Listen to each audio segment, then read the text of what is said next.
Hi guys, this is Matt Z from Optimus Futures, and I wanted to wish you a good week in trading. As usual, just stick to your discipline. I'm not going to say things such as be careful, rather, focus on risk management. As I always say, make good decisions, stay disciplined, and risk management. Today I'm going to talk about automation of trading.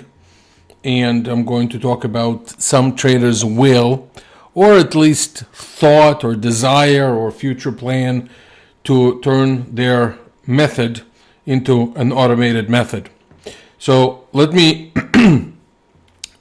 shed some light on it. And at the same time, I'd like to start with a quote from actually Martin Scorsese. And he said that about the acting legend Kirk Douglas. Here's what he said. Some actually believe that these qualities, commitment and dedication to the art form that I'm talking about, can be replaced by algorithms and formulas and business calculations. But please remember, it's all an illusion. And I thought to myself, what a great quote that could definitely apply to the trading world. But before I discuss specifically this quote and how I relate people's efforts to automate their trading, let me just discuss the desire to automate trades in general. Now, some of those things that I say, again, they're coming from my experience and people that I discuss it with, and actually traders that call us here at Optimus Futures or beginner traders. So this is just my way of guiding them, but it does not mean that this applies to everybody out there. I'm going to talk specifically about the people that I don't think it applies to, and we'll go from there. All right, so let's start by talking about the desire to start trading automation. Majority of the times when people want that, again, according to my experience, and the people that I talk to, is because their method that they're trading manually, they're unable to implement, right? So they're thinking that fear stops them, or some sort of a guessing game in between is stopping them, but they think that it's just a psychological, basically something psychological or something in their mind stops them from maximizing the method's full capacity. And in my opinion, it's completely untrue. If you are unable to trade your method with discipline and implement the way it should be, switching it to an automating trading system will not help whatsoever. If you're unable to place some trades because of fear, at some point when a machine starts placing those trades, you will override those trades emotionally. So people think it requires a different level of discipline for trading automation and having an automated system, an algorithmic system. So it's not. Whether you're I should call it discretionary trading. So whether you're a discretionary trader or whether you're an automated trader, it requires the same level of discipline. Let's start from that. Nobody will convince me otherwise. There are different things that happen when somebody trades automation and discretion, and the discipline comes in different shapes and forms that both need, but nevertheless, don't think that switching from one to another would make you a better trader. So specifically in discretionary trading, one of the decisions is basically when you trade is where you enter, where you exit, continuously putting the trades in a timely fashion. And basically when traders go through some hard times, they stop it, right? So when they stop it, then they starting to trade a little bit with their own feelings, and they see that doesn't work. So they say to themselves, you know what, I'm just going to automate the whole thing. I'm just going to go and find a coder, and I'm going to automate the whole thing. And all the downfalls that I have will be overcome if I switch it to an automated system, which is not true. What happens in an automated system, every trade that is being placed, you will watch it. And many times your intuition will not agree with that.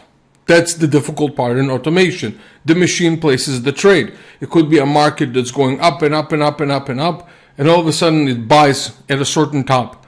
Now your gut feeling tells you, oh my God, we already moved so many points. Why is it buying right now? Or it could be quite the opposite, when the market goes up and up and up and up and it shorts, and you say, well, what if the market goes higher? And this is where people start tweaking with the system. Sometimes they take the trade, sometimes they don't take the trade. So basically, the same mistakes that they have done, which was really a lot of maybe fear, I would assume, that happened on discretionary trading, is actually coming in a different form to automated trading. Automated trades could start off well. Let's assume that you switched to an automated system and now it's doing well. At some point, you will go through a drawdown. And the system will go through a drawdown. I'm going to tell you right now, there is no system out there in the world that does not go through some bad periods. This is what drawdowns are. So a lot of people don't like to discuss it, but the reality is everybody goes through bad periods. Now, during those bad periods, you have to examine whether your system trades the same way that you wanted it to trade when it was discretionary. And many times you will find that it's not the case. When you were in discretion, you sometimes traded, you didn't trade. Now the system trades all the time. And you're like, well, why is it trading all the time? Why is it getting into the market? And now that bothers you. So you stop that and then you start again, right? So again, whether somebody build a system or trades discretion, both of them require discipline. Both of them require the understanding of drawdowns. Both of them require the understanding that during bad periods, you have to continue to trade if it's a good method. If you know your system well, and if you know that if you have experienced that in the past it was able actually to recover from drawdowns, there's nothing else you can do but keep on trading the system. If you stop trading the system, then you don't know what you're missing. And a losing trade is in the long run, this is just my personal opinion, a losing trade is actually equal to a trade that you have missed. Any trade that you have missed that could have been a winning trade is also an opportunity cost, although it's not reflected in actual cash being debited or credited to your account.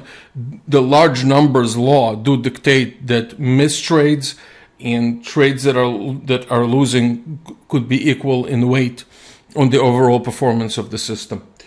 Now, many times the traders that hear about automation, what they do, basically they don't know how to program, right?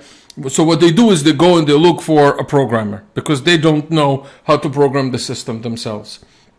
Now, here's what happens in reality. A conversation between a person who has a method that has not proven to work, meaning it doesn't have a positive P&L, doesn't have a positive profit, goes now to a programmer. And now he tells the programmer that he wants to build a system that is profitable, right? And many times they think that programmers are able to give them input to build a profitable system. Programmers don't have the ability to do that. All programmers do, they take input, and that input they put into a code that executes the language. And if somebody comes to a programmer not understanding that, then a conversation between a discretionary trader and a programmer, it would be equal to a conversation between a deaf and a mute. There's no communication between them, and the result is not good.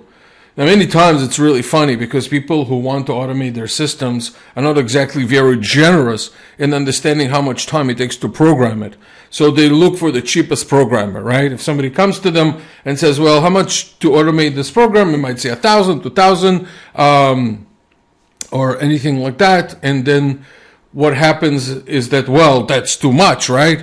Which is funny, right? So a trader wants to come in throw a system in that makes him money every day in and out, but he would not pay for a good programmer. So anyway, then the search starts between all the programmers, and then they find the cheapest programmer, and then he puts the system to play, it puts it at play, which means it puts it at the market after all the programming and back and forth, and the system does not trade as the guy wanted. And many times the system does not trade the way he wanted is because it does not make profits, right? The system just does not work. So then they go back to the programmer, and they're like, well, it doesn't work. And the programmer says, well, what do you want me to do? I mean, I just put a system in place. You told me the input. I put the input. That's what it is, right? So I'm just saying it's really hard many times to programmers, and there's a lot of services out there.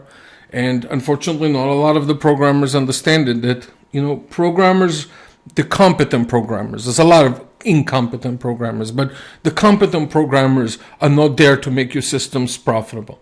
They're really there to put your input into a machine.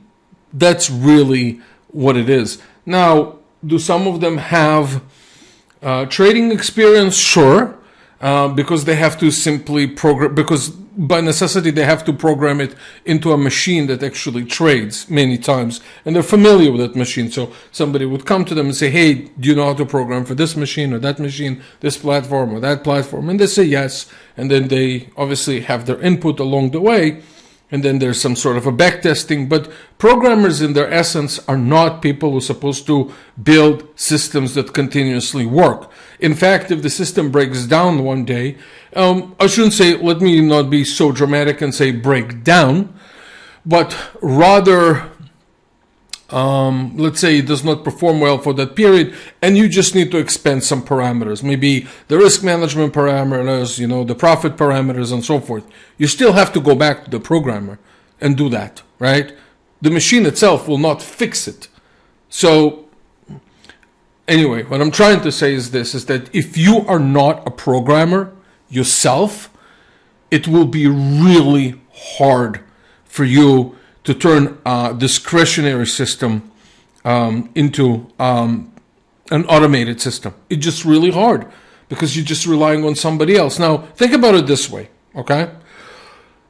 You can go to many translators out there, right? Let's say you want to translate a letter from English, let's say, to French.